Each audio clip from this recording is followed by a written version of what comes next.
कारगिल विजय दिवस इमरान प्रतापगढ़ी माइक पर मौजूद मेरे सामने शेखावाटी के तमाम शूरवीर परिवारों के लोग, कैप्टन अयूब साहब की सरजमीन, परमवीर पीरू सिंह जी की सरजमीन, मैं उस सरजमीन पे खड़ा होकर के 4 पंक्तियां पढ़ता हूं। करगिल के शहीदों की जागीर नहीं देंगे, करगिल के शहीदों की जागीर नहीं देंगे, हम जान तो दे देंगे, कश्मीर नहीं देंगे, हम जान तो दे देंगे, कश्मीर नहीं देंगे, नहीं देंगे। कि भारत के तिरंगे की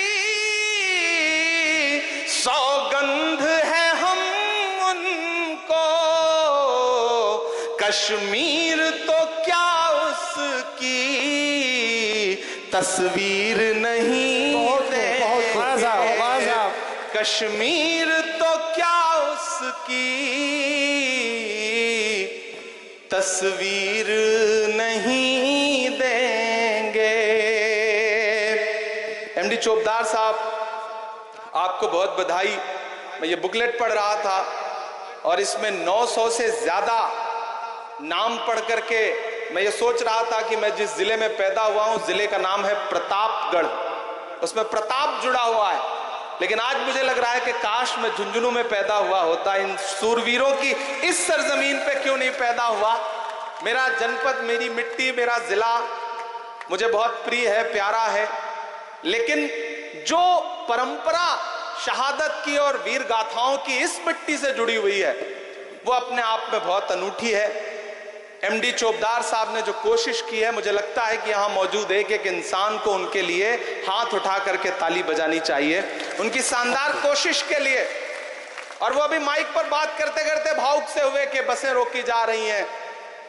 चोपदार साहब, जब भी कुछ अच्छा काम करिएगा तो ये सब झेलना पड़ेगा, पड़ता है ये। एक जुगनू था, वो बहुत चमकता था, एक दिन एक सांप उसके पीछे पड़ गया, जुगनू भागता रहा, सांप पीछे पड़ा रहा।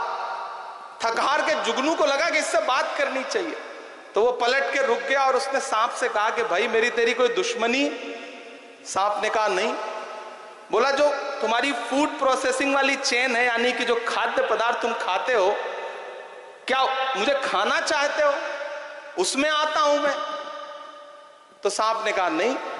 तो बोला भाई जब मुझसे कोई दुश्मनी नहीं है, मुझे खाना भी नहीं चाहते, तो फिर मेरे पीछे क्यों पड़े हो? तो सांप ने कहा तुम चमकते बहुत हो, इसलिए तकलीफ है। तो ये दुनिया का दस्तूर है। लेकिन मुनव्वर साहब ने कहा है कि नए कमरों में अब चीजें पुरानी कौन रखता है, परिंदों के लिए शहरों में पानी कौन रखता है, और वो तो हम हैं जो बचाई है विरासत वरना सलीके से बुजुर्गों की निशानी कौन रखता है। बहुत बढ़िया। मैं इस कोशिश के लिए आपको सलाम करता हूं, सैल्यूट करता हूं।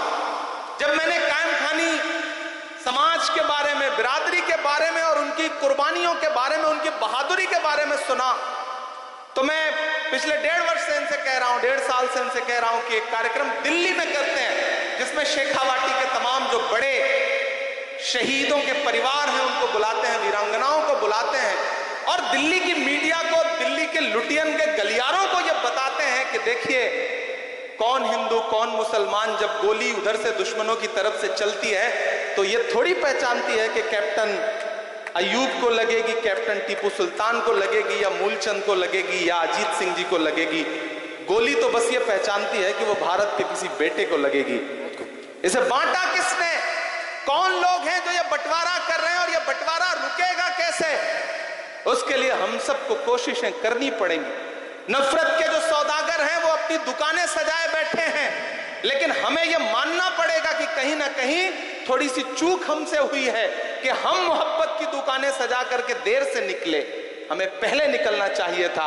अभी जब कारगिल के नायक खड़े होकर थे कि हम अल्लाह अकबर का नारा लगवा रहे थे, हमने आगे बढ़ के दुश्मनों से कहा कि सरेंडर तुम्हें करना पड़ेगा, तब इन्होंने बिल्कुल ये नहीं सोचा होगा कि मेरे पीछे जो मेरी फौज है उसमें कौन हिंदू है कौन मुसलमान है।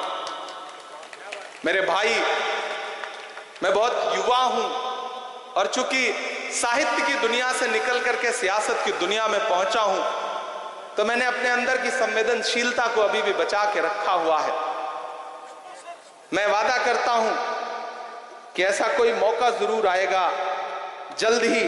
मैं देश की पार्लियामेंट में आज जो नाम मैंने यहां पढ़े हैं, ये नाम मैं बहुत जल्द देश की पार्लियामेंट में एक दिन पढ़ूंगा। ये मेरा वादा है आपसे, ये शेखावाटी से मेरा वादा है। और शायद इससे बड़ा सम्मान हम अपने शहीदों को, अपने योद्धाओं को कुछ दे भी नहीं सकते। ये किसी और चीज के भूखे नहीं है। इन्हें इज्जत दीजिए, इन्हें मोहब्बत दीजिए, इन्हें सम्मान दीजिए। और जो सपनों का भारत इन्होंने सोचा था, अपने सीनों पे गोलियां खाते वक्त इन्होंने ये कभी थोड़ी सोचा होगा कि इतना बंटवारा हो जाए कि कौन हिंदू कौन मुसलमान। आज मैं सुबह जब पार्लियामेंट से निकला तो मीडिया के साथ ही खड़े थे, उन्होंने कहा इमरान साहब रुकिए, ये जो नेम प्लेट का विवाद है इस पे आप क्या बोलेंगे। मैंने कहा कुछ चीजें ऐसी होती हैं जिन पे बोलने से पहले खींच होती है कि इस पे क्या बोलें। मुझे तो कभी कभी सरकारों से कहना है कि आप फल के ठेलों पे नाम लिखवा